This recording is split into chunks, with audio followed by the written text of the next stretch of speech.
जय हिंद साथियों, मैं हरिवंश आप सभी का स्वागत करता हूं आपके अपने चैनल द साइंस कॉन्सेप्ट। आशा करता हूं आप बहुत अच्छे होंगे और अपनी तैयारी बहुत अच्छी तरीके से कर रहे होंगे। चलिए, आज हम आपकी बायोलॉजी फाउंडेशन के तहत अगला चैप्टर स्टार्ट करने वाले हैं। बहुत ही बेहतरीन चैप्टर है और कोशिश करेंगे कि आपको बहुत बेहतरीन तरीके से समझा पाएं। अगर आपको ये चीजें हमारे द्वारा पढ़ाई हुई समझ में आ रही हैं तो एक मोटिवेशन के तौर पर आप इसको लाइक कर सकते हैं और चैनल सब्सक्राइब कर लीजिए। ठीक है भाई, चलिए आपका बिल्कुल समय न लेते हुए हम अपनी पढ़ाई पर चलेंगे। चलो हमारा टॉपिक है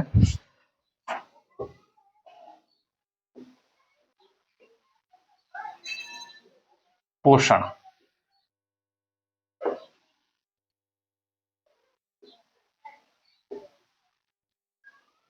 न्यूट्रिशन। कौन सा पढ़ने वाले हम चैप्टर? पोषण अर्थात न्यूट्रिशन। देखिए, हम बात करें पोषण के बारे में तो थोड़ा सा पहले एक बेसिक स्ट्रक्चर समझिए आप कि पोषण क्या है या क्या पढ़ने वाले हम इसमें। देखिए, मैं कहूं पोषण। देखिए, पोषण को हम पहले दो भागों में डिवाइड करेंगे। पोषण को कितने भागों में डिवाइड करेंगे? दो भागों में। पहला होगा आपका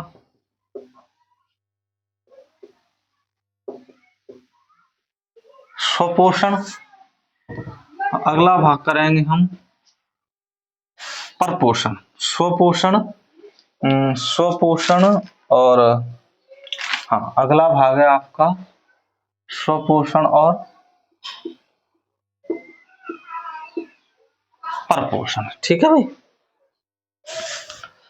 अच्छा, देखिए स्वपोषण आप यही समझेंगे, थोड़ा सा ध्यान देना विशेष। देखिए, स्वपोषण क्या होता है कि हम कहें वैसा पोषण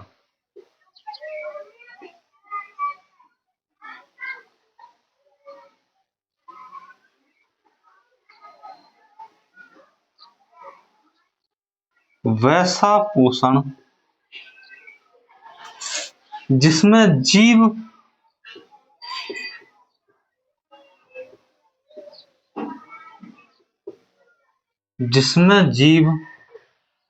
भोजन जिसमें जीव भोजन का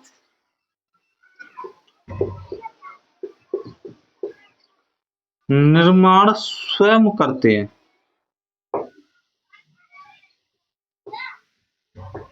उसे कहते हैं स्वपोषण। आपको पता है ये काय में करते हैं? तो एकमात्र है पौधे।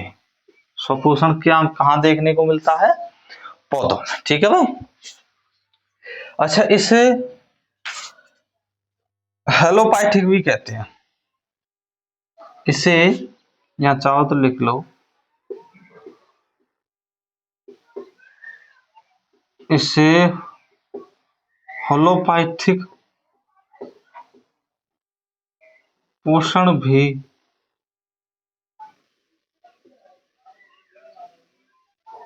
कहा जाता है। ठीक है।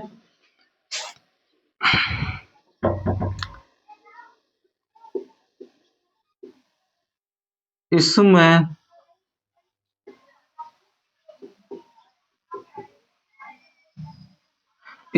सरल यौगिक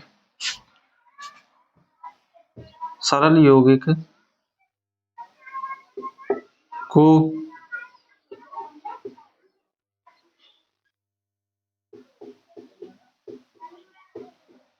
जटिल यौगिकों में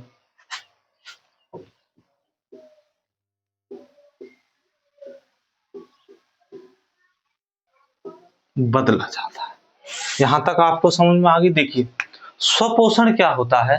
तो हम कहें कि स्वपोषण में वह पोषण आता है जिसमें जीव अपना भोजन स्वयं बना लेते हैं। अब आप इसको देखकर खुद ही समझ सकते हो कि स्वयं अपना भोजन कौन बनाते हैं? तो पौधे बनाते हैं प्रकाश संश्लेषण के माध्यम से। ठीक है भाई, प्रकाश संश्लेषण चाहो तो यहाँ लिख भी सकते हो आप। यह जो भोजन बनाते हैं वो किससे बनाते हैं?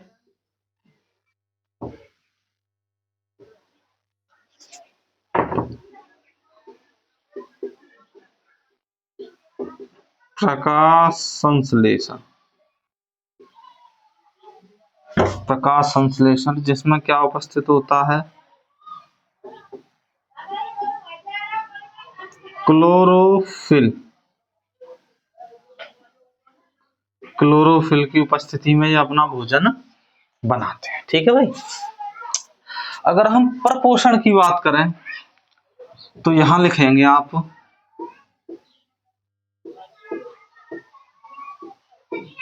वैसा पोषण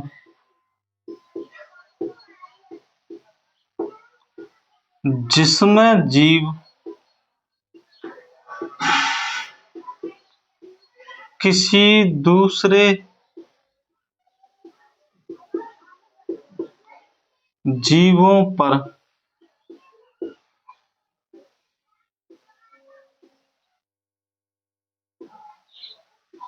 निर्भर रहते हैं, दूसरे जीवों पर निर्भर रहते हैं। अच्छा, इस प्रकार के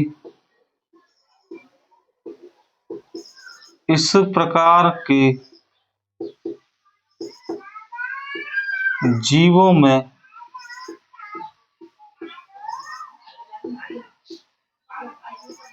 अपना भोजन स्वयं बनाने की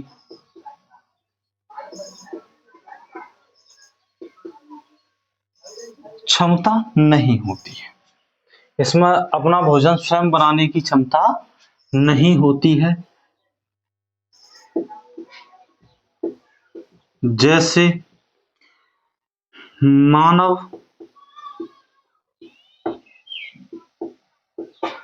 हाथी,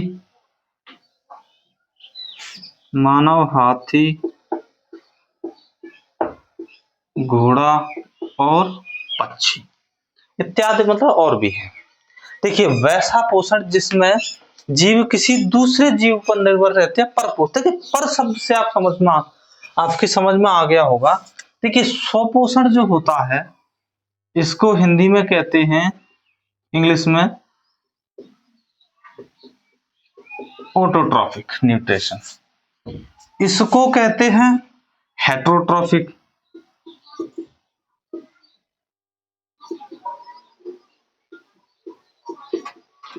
हेटरोट्रॉफिक न्यूट्रिशन। देखिए, स्वपोषण से आप खुद समझ में होंगे, स्वयं का पोषण, अर्थात स्वयं पोषण कर ले, शब्द से समझिए स्वयं पोषण। और परपोषण से आप समझ गए होंगे कि पर मतलब दूसरों पर, पराश्रित, दूसरों पर आश्रित, ऐसा पोषण जो दूसरों पर आश्रित, तो उसे कहते हैं परपोषण। ठीक है भाई, अब देखो, यह जो परपोषण है यह होता है 3 भागों में। परपोषण कितने भागों में विभाजित होता है? 3 भागों में। पहला भाग होता है इसमें प्राणी सदृश, इसे बोलते हैं होलोजॉइक।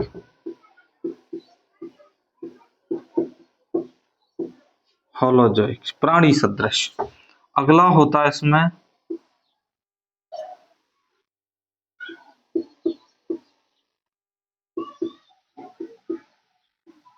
मृतोपजीवी। मृतोपजीवी होते हैं सैप्रोफाइटिस। मृतोपजीवी को क्या कहते हैं भाई?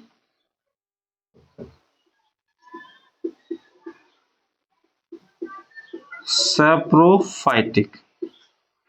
अगले आते हैं इसमें आपके परजीवी, जिन्हें बोलते हैं आप पैरासाइटिक।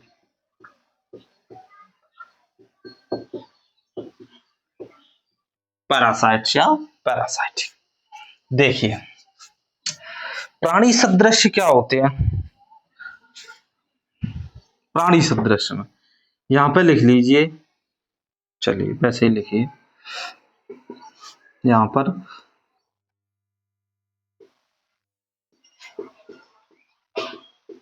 इस पोषण में जटिल जटिल यौगिकों को जटिल यौगिकों को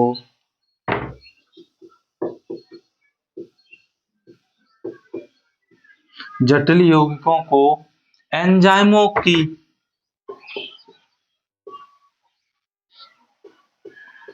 सहायता से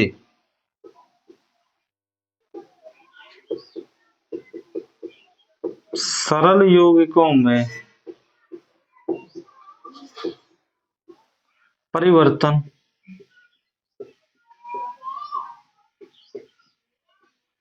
किया जाता है। देखिए इसमें क्या होता है प्राणी सदृश्य में कि जो सरल यौगिक है, सरल यौगिकों को, अच्छा एक सेकंड सॉरी, देखो यहां पर आप ऐसे मत लिखो इनके नाम, यहां पे एक ही बात में लिख दीजिए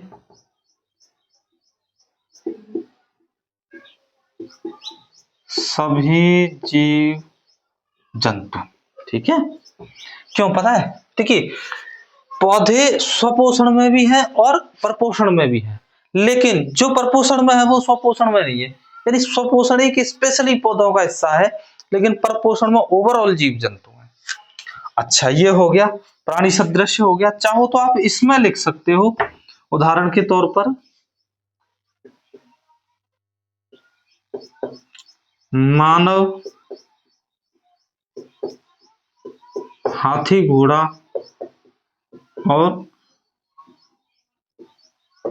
पक्षी इत्यादि, ठीक है। अब देखिए मृतोपजीवी में देखिए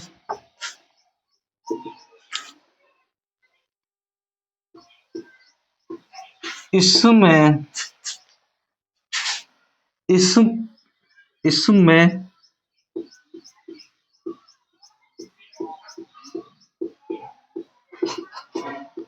वैसा पोषण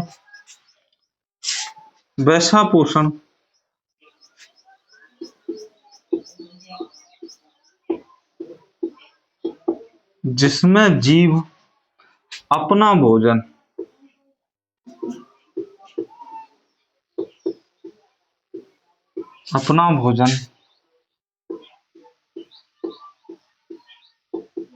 दूसरे जीवों के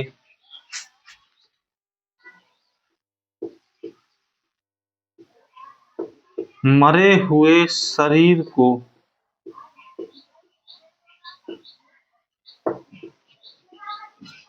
सड़ाकर प्राप्त करते हैं, मरे हुए शरीर को सड़ाकर प्राप्त करते हैं। मृतोपजीवी समझ में आया है। इसमें वैसे जो है जीवों का पोषण होता है, वैसा जीवों का पोषण जिसमें जीव अपना भोजन दूसरे जीवों के मरे हुए, यानी दूसरे जीवों के मरे हुए शरीर को सड़ाकर प्राप्त करते हैं, यानी जो दूसरे जीव हैं, देखिए भैंस जानवर मर जाते हैं उनको सड़ाकर जो है प्राप्त करते हैं। उदाहरण के तौर पर अगर देखें तो इसमें आते हैं जीवाणु और फंगस। इसमें कौन कौन सा आता है, जीवाणु और फंगस, ठीक है। अब देखिए पैरासाइट्स क्या होते हैं।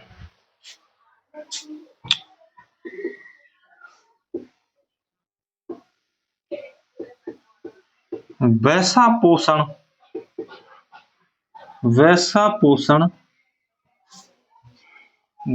पोषण जिसमें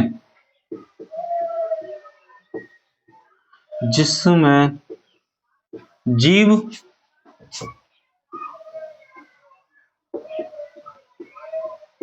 किसी अन्य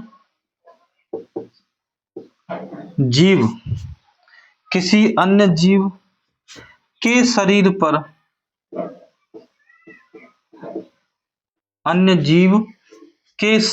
पर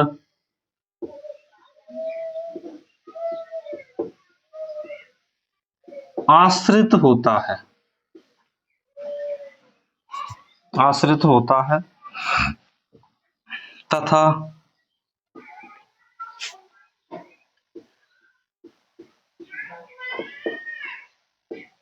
अपना भोजन और आवास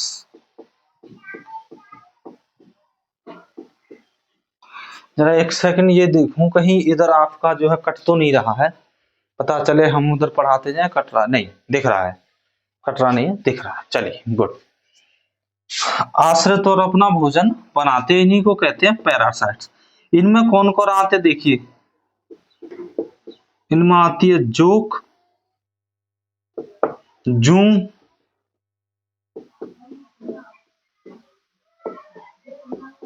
फीताकृमि, एक इसमें पादप भी होता है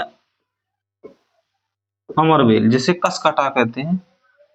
देखिए उदाहरण के तौर पर इनको समझिए। जैसे देखो जू होती है, जोक होती है, जोक जोक देखिए आपने। जोक जो होती है लीच, ये सड़े गले पानी में पाई जाती है। जहां पर कोई भी जीव मनुष्य या भैंस गाय कोई भी अगर पानी पीने जाता है तो उससे चिपक जाती हैं और उसका खून जो अंदर चूस लेती हैं। ठीक है। अच्छा अगली हम बात करें जू, ये तो आप सबको पता है बालों में पाए जाते हैं। अक्सर जब छोटे थे तब तो पाई जाते थे, बड़े हुए तो अच्छी तरह फिर जो है सफाई की शरीर की तो अब नहीं है। वैसे अमूमन अब देखा जा रहा है कि अब लोगों की ऐसी चीजें कम हो रही हैं क्योंकि लोगों का खाना रहन सहन वो सब चीजों में बहुत ज्यादा परिवर्तन हुआ है। ठीक है। ऐसे ही फीताकृमि होते हैं। अमरबेल देखिए, अमरबेल क्या होती है, ये एक धागे धागे के समान पौधा होता है। इसके कोई जड़ नहीं होती, कोई पत्ती नहीं होती, कोई तना होता है वो भी बिल्कुल मुलायम जैसा एकदम धागे की समान। बस इसको आप कहीं भी किसी भी जीवित जीव पर डाल दो, ये वहां पर पूरी फैल जाएगी और उसकी सारी ऊर्जा को, उसके सारे भोजन को खुद में ग्रहण कर लेगी, उसे सुखा देगी। जैसे आपने इसकी मान लीजिए एक छोटी सी डंडी तोड़कर किसी हरे भरे पौधे पर डाल दी तो धीरे धीरे उस पूरे पौधे पर फैल जाएगी चारों तरफ और उस पौधे को सुखा देगी और खुद एकदम जो है अपना वो कर लेगी पूरा। ठीक है। अब देखो, ये तो मैंने बताया कि ये पोषण कितने प्रकार का है और किस तरह से है। हमने इसमें स्टार्टिंग में एक बात नहीं की, वो बात क्या नहीं की वो सुनिए कि भैया आपने, आप कहोगे कि भैया आपने स्वपोषण पोषण के प्रकार बता दिए, पर पोषण के भी प्रकार बता दिए, लेकिन पोषण क्या है ये नहीं बताया। तो अब सुनिए, ये जानबूझ के स्टार्टिंग में नहीं बताया गया था। अब आप सुनिए कि एक्चुअल पोषण है क्या, यही यहीं पर सुनेंगे आप पोषण क्या है। देखिए वैसे आप सभी लोग जानते हैं पोषण क्या है। चलिए हेडिंग डालते हैं यहां पर पोषण।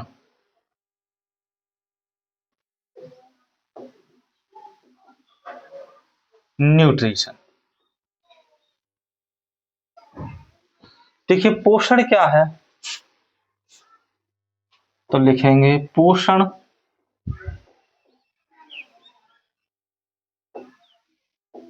वह पदार्थ होता है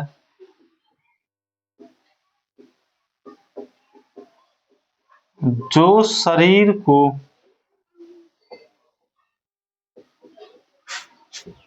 ऊर्जा देने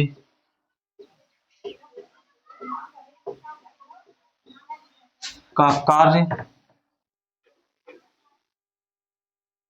करता है, शरीर को ऊर्जा देने का कार्य करता है। आगे यह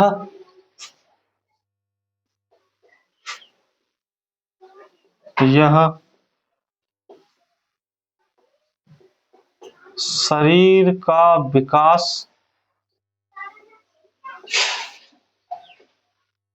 करता है तथा शरीर का विकास करता है तथा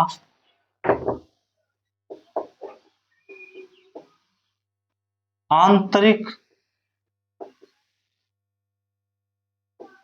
टूट फूट में या आंतरिक टूट फूट की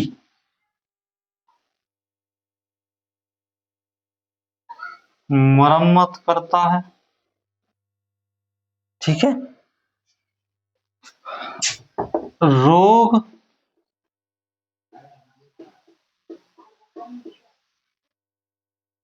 प्रतिरोधक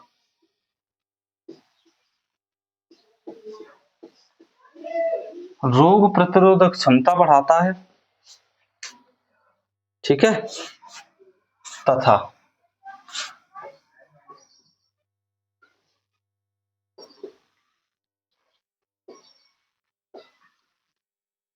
सभी जीवों में जैविक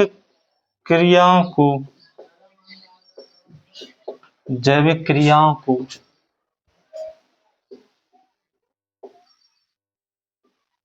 संपन्न करने में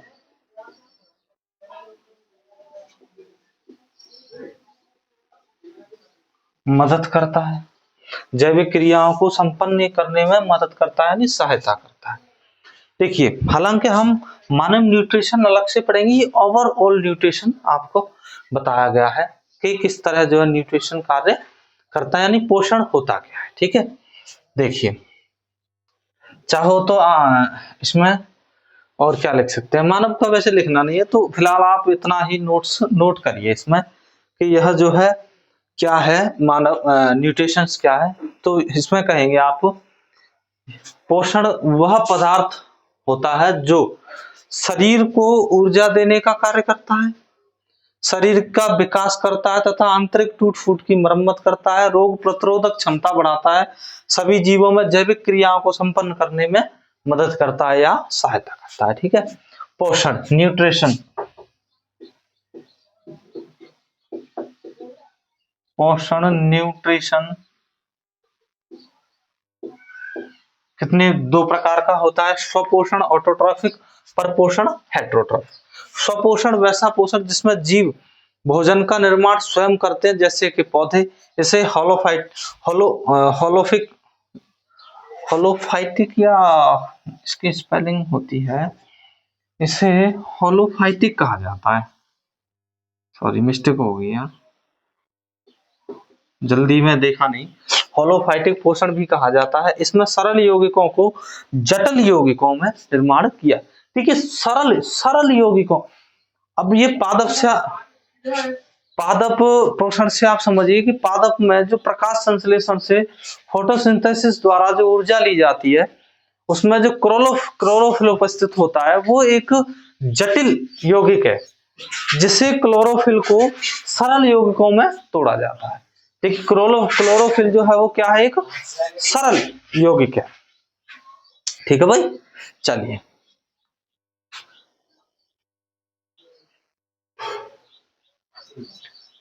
आगे, परपोषण में हेटेरोट्रॉफिक, वैसा पोषण। देखिए, परपोषण क्या होता है, तो परपोषण हम कहें तो वैसा पोषण जिसमें जीव किसी दूसरे जीवों पर निर्भर रहते हैं।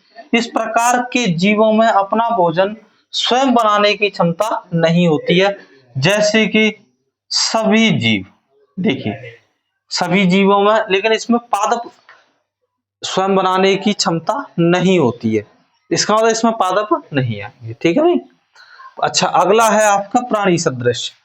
तीन प्रकार के होता है प्रपोषण भी। पहला होता है प्राणी सदृश। इस पोषण में जटिल यौगिकों को एंजाइमों की सहायता से सरल यौगिकों में परिवर्तित किया जाता है, जैसे कि मानव, हाथी और पक्षी इत्यादि। उसके बाद है मृतोपजीवी सैप्रोफाइटिक्स। इसमें वैसा पोषण है जिसमें जीव अपना भोजन दूसरे जीवों के मरे हुए शरीर को सड़ाकर प्राप्त करते हैं, उदाहरण के लिए जीवाणु और फंगस। अगला है परजीवी पैरासाइटिक वैसा पोषण है जिसमें जीव किसी अन्य जीव के शरीर पर आश्रित होता है तथा अपना भोजन और अपना आवास उसके ऊपर ही बनाता है, जैसे कि जोंक, जूं, अम्बरवेल है, कसकटा। ये सारे क्या होते हैं, दूसरे जीवों पर आश्रित होते हैं, उसके चिपक कर वहीं पर रहते हैं और वहीं से अपना भोजन बनाते हैं, ठीक है भाई। चलिए अब आगे चलेंगे आप।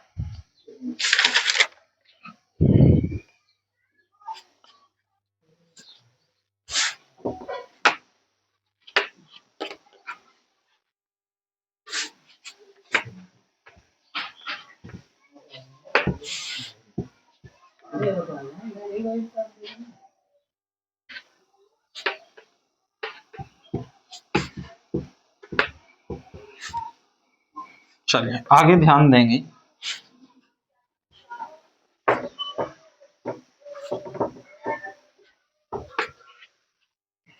देखिए स्तन, अगला हमारा जो है अगला टॉपिक है स्तनधारी में पोषण। स्तनधारी में पोषण, देखिए स्तनधारी में जो पोषण है वो 3 प्रकार से पाया जाता है। हम कहें कि स्तनधारी में पोषण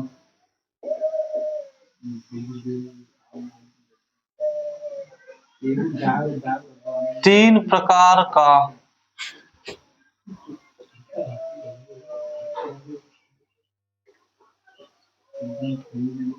पाया जाता है। कौन कौन से हैं 3 प्रकार? तो देखिए, पहला प्रकार है शाकाहारी। शाकाहारी इन्हें कहते हैं हर्बीवोरस।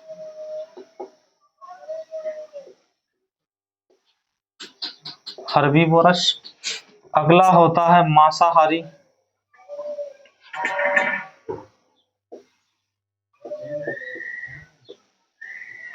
मांसाहारी इनको कहते हैं कार्निवोरस।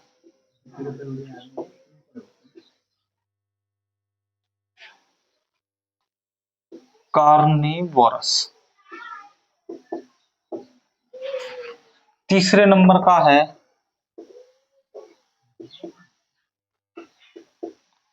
सर्वाहारी, इसे कहेंगे ओमनिवोरस।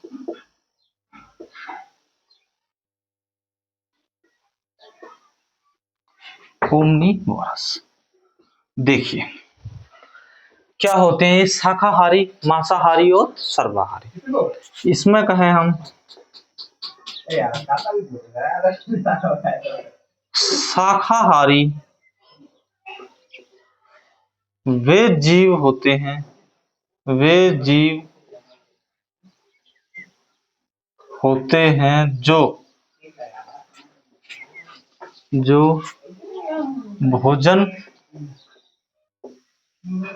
भोजन के लिए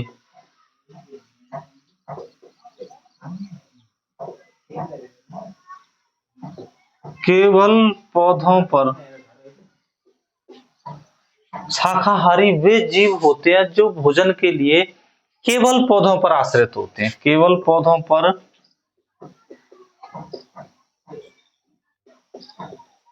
आश्रित होते हैं। वैसे जीव जो केवल पौधों पर आश्रित होते हैं उन्हें क्या कहते हैं? शाकाहारी जीव। इसमें उदाहरण के लिए लिख लीजिए आप खरगोश, कौमा बकरी,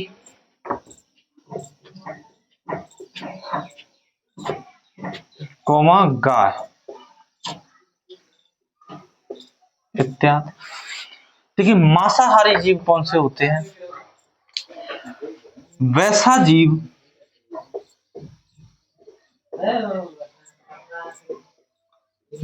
जीव जो अपने भोजन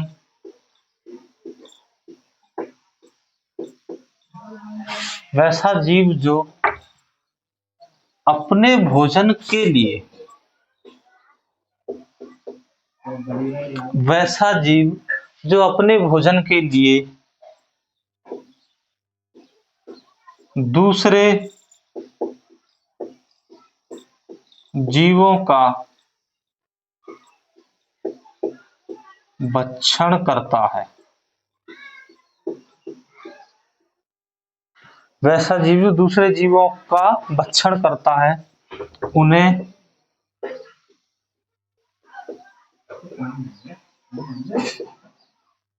मांसाहारी जीव कहते हैं। जैसे बाघ, चीता, शेर, सांप, मेंढक इत्यादि। ठीक है, ये हो। अच्छा अब बात करेंगे सर्वाहारी के। तो इसमें लिखेंगे वे स्तनधारी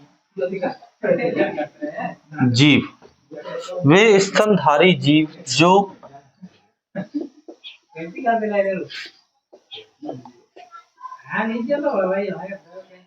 अपने भोजन के लिए पौधों और जीवों के मांस दोनों का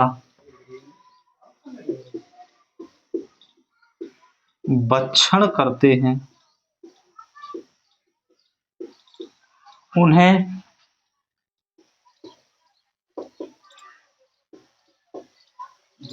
सर्वाहारी कहते हैं। जैसे मानव,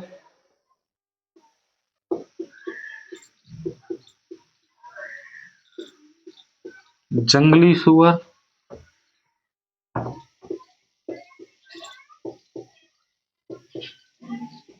चिंपैंजी, भालू इत्यादि, और भी हैं इत्यादि। ठीक है भाई, ये हो गया आपका स्तनधारियों में। देखिए, स्तनधारियों में पोषण 3 प्रकार का पाया जाता है।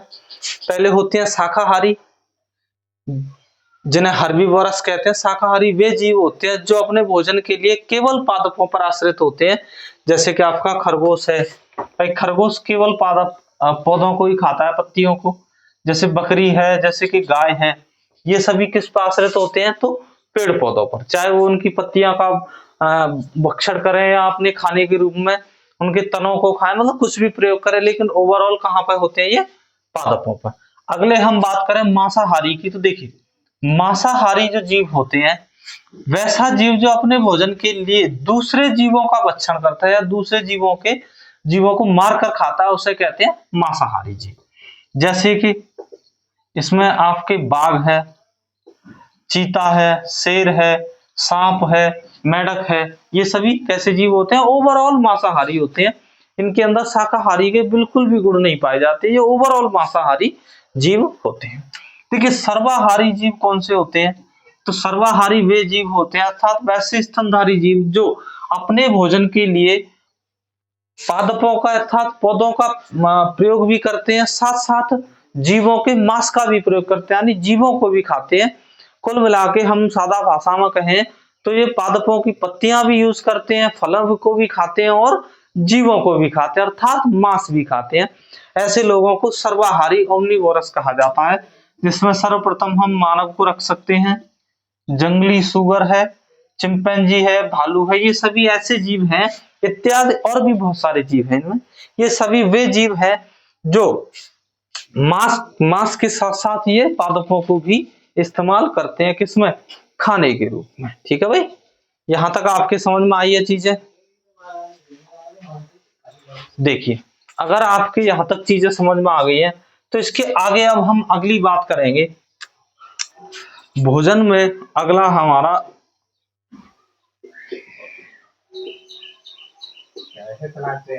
भोजन में उपस्थित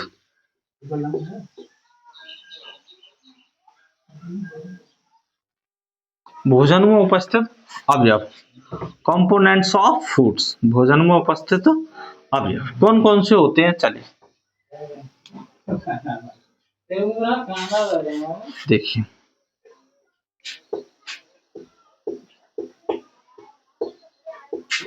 मनुष्यों में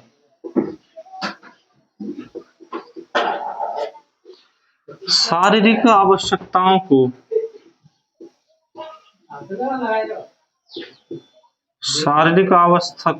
की पूर्ति के लिए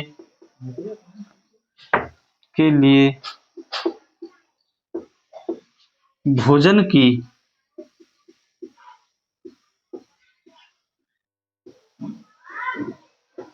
आवश्यकता होती है, भोजन की आवश्यकता होती है, जिसमें कुल मिलाकर भोजन की आवश्यकता होती है जिसमें कुल मिलाकर 40 तत्व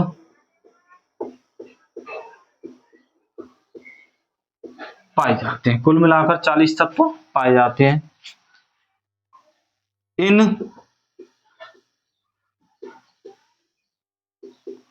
इन सभी तत्वों में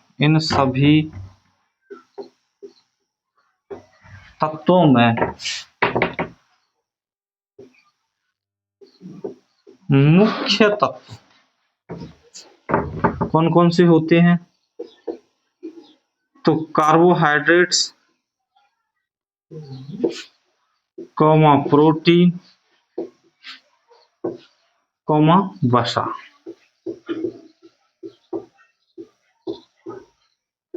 होते हैं।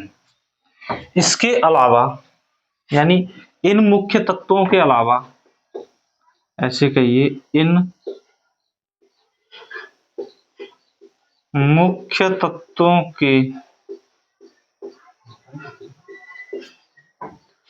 तत्वों के अलावा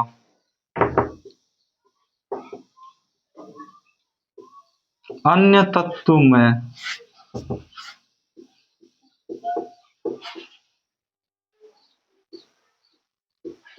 खनिज लवण,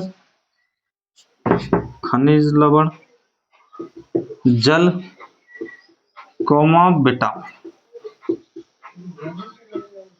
विटामिन उपस्थित होते हैं या शामिल होते हैं। देखिए, भोजन में उपस्थित अगर हम अवयव की बात करें तो भोजन में ओवरऑल मनुष्यों की शारीरिक आवश्यकताओं की पूर्ति के लिए हम भोजन करते हैं, जिस भोजन में कुल मिलाकर 40 तत्व पाए जाते हैं। इन सभी तत्वों में मुख्यतः कार्बोहाइड्रेट्स, प्रोटीन और वसा होते हैं तथा अन्य तत्वों के तौर पर इसमें खनिज लवण, जल और विटामिन होते हैं। आप कहें जब ये भी साथ में थे तो मुख्य में क्यों नहीं लिए? देखिए, ये वैसे तत्व हैं जो मुख्य है, अर्थात इनका होना बहुत जरूरी है, होना इनका भी बहुत जरूरी है, लेकिन यह हल्की मात्रा में पाया जाता है तथा घुलनशील है, यह स्वयं घुलने की प्रक्रिया है। लेकिन ऊपर वाले तत्वों को घुलने के लिए किसी न किसी तत्व की आवश्यकता होती है, इसलिए उनको अलग से रखा गया है। ठीक है, देखिए आगे बात करेंगे अब हम।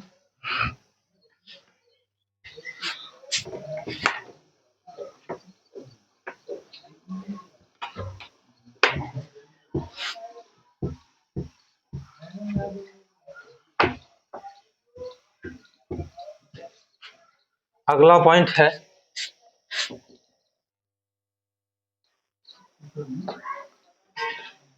तत्वों के आकार के आधार पर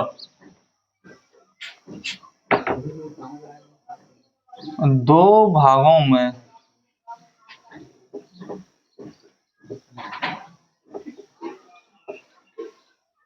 विभाजित किया जाता है। ठीक है, दो भागों में विभाजित किया जाए, किसके आधार पर? तो यहां पर देखेंगे तत्वों को आकार के आधार पर। अब देखिए, आकार के आधार पर दो भाग कौन कौन से होते हैं? पहले होते हैं वृहद अणु। बृहद अणु इनको कहते हैं मैक्रो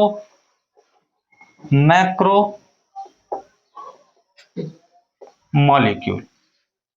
बृहद अणु को क्या कहा जाता है? Macro molecules. दूसरे नंबर के होते हैं इसमें सूक्ष्म अणु।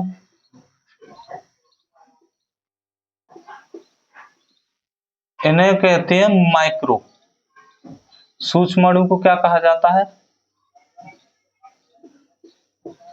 माइक्रोमोलिक्यूल्स। ठीक है भाई, देखिए इन दोनों को समझेंगे। क्या होते हैं? बृहद अणु को समझिए पहले।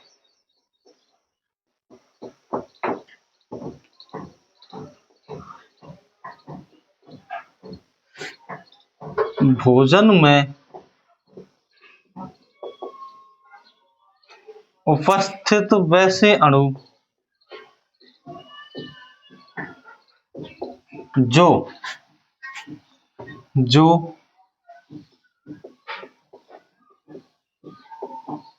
आकार में छोटे होते हैं।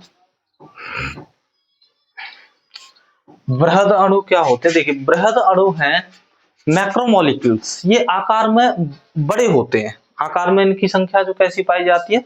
बड़े होते हैं। देखिए, इनको पचाते समय हम कहें, इनको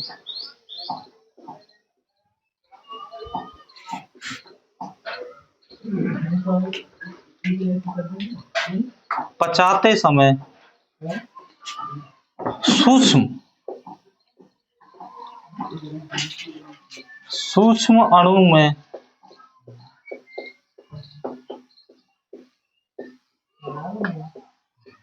तोड़ा जाता है। इनको पचाते समय किस में तोड़ा जाता है? सूक्ष्म अणुओं में परिवर्तन कर दिया। अच्छा, यह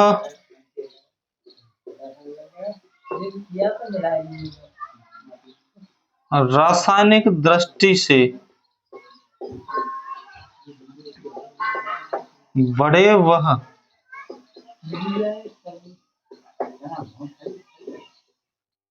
भारी होते हैं। या रासायनिक दृष्टि से कैसे होते हैं? बड़े वह भारी होते हैं। भारी यानी आकार में भी बड़े होते हैं और इक्वली वजन में भी भारी होते हैं। इनका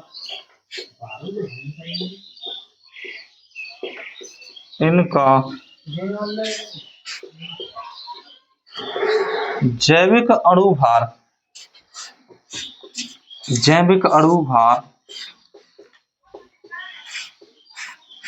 अपेक्षाकृत अधिक होता है। इनका जैविक अणुभार अपेक्षाकृत अधिक होता है। किससे अपेक्षा की जा रही है? तो माइक्रो से। यानी मैक्रो की अपेक्षा किससे की जा रही है? जो बृहद अणु है वो सूक्ष्म अणु से इनका जो अपेक्षाकृत अधिक होता है। ठीक है, यह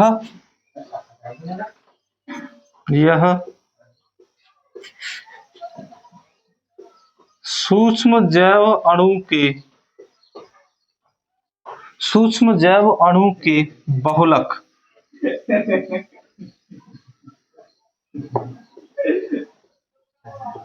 बहुलक होते हैं तथा इनकी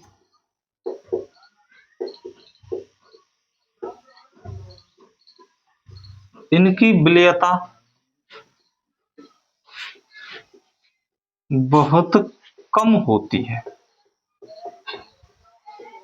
विलेयता बहुत कम, विलेयता का मतलब घुलने की, इनकी जो घुलने की क्षमता है वो काफी या बहुत कम होती है। किसके अकॉर्डिंग? अकॉर्डिंग टू सूक्ष्म अणु के।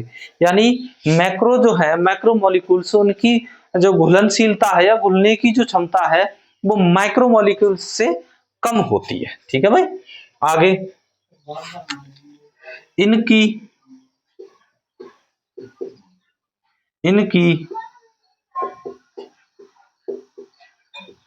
आणविक संरचना सरल वह कुंडलित होती है।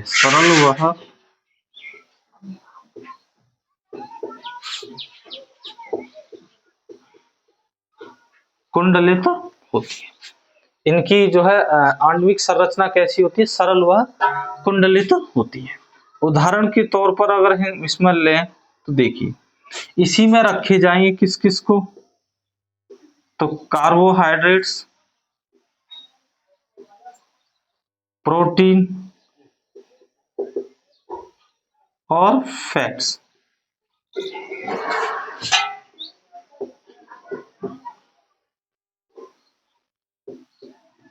कार्बोहाइड्रेट,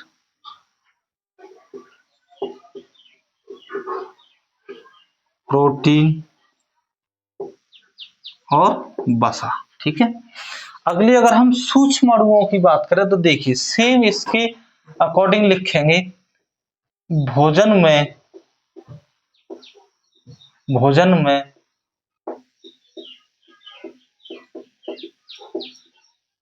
उपस्थित वैसे अणु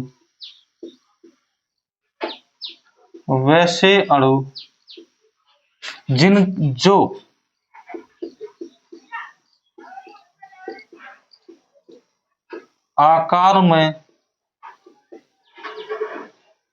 आकार में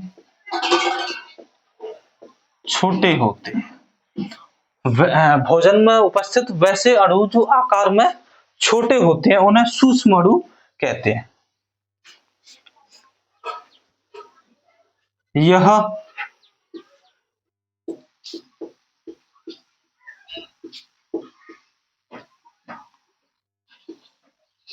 रासायनिक दृष्टि से छोटे व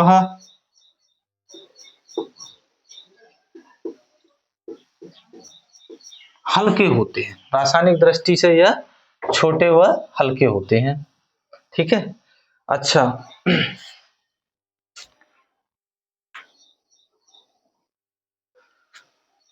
इनका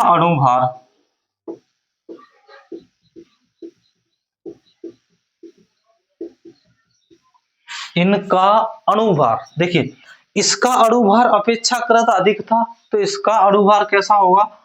अणुभार अपेक्षाकृत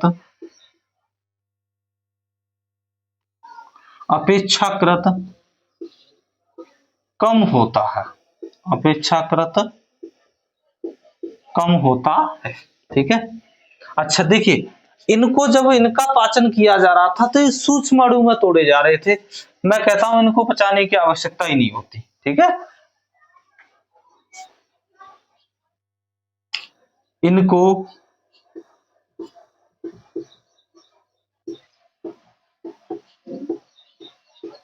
पचाने की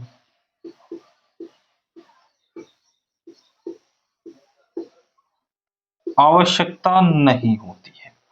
इनको पचाने की आवश्यकता नहीं होती है। इनकी विलयशीलता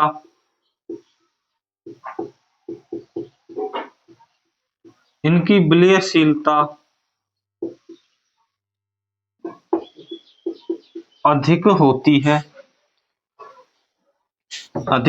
है। यह अधिकांश द्रवों में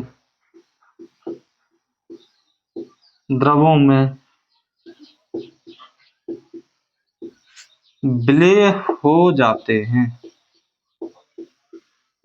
अधिकांश द्रवों में विलय हो जाते हैं। इसमें अगर हम उदाहरण की बात करें तो देखिए इसके उदाहरण क्या हैं? तो इसके उदाहरण है खनिज लवण,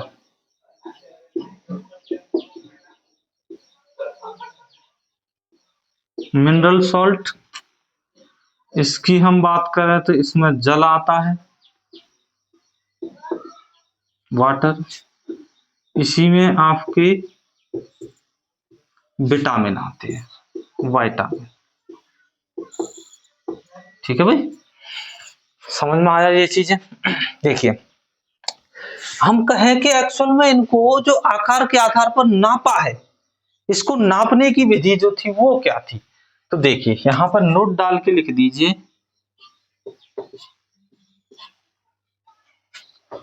मॉलिक्यूल्स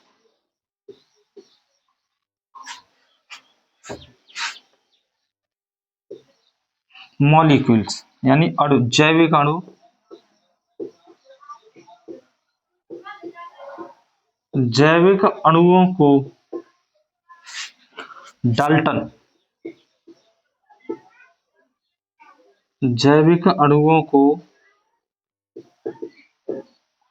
डाल्टन मेथड,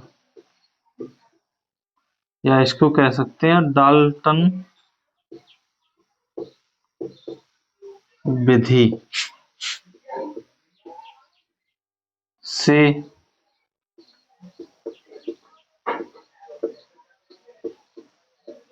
मापा जाता है। ठीक है भाई, चलिए देखिए, इसको डाल्टन विधि से मापा जाता है। आज आपको पोषण के बारे में महत्वपूर्ण चीजें बताई गई।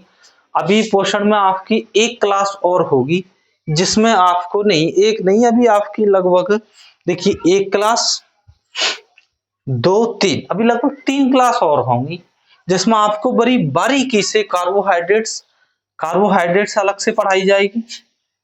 कार्बोहाइड्रेट्स अर्थात उस हिसाब से पढ़ाई जाएगी, इसमें से फिर कोई भी पॉइंट छूटेगा नहीं। प्रोटीन है, फैट्स है, खनिज लवण, वैसे ये इस तरफ वाले ये छोटे छोटे टॉपिक है। जल, वाटर, विटामिन थोड़ा सा बड़ा टॉपिक है, ये क्लास लेगा पूरी। ये आपको लेकिन उस तरीके से पढ़ाए जाएंगे कि इसके बाद फिर पढ़ने की आवश्यकता बिल्कुल नहीं पड़ेगी। इसीलिए आज की सेशन जो है यही समाप्त करते हैं।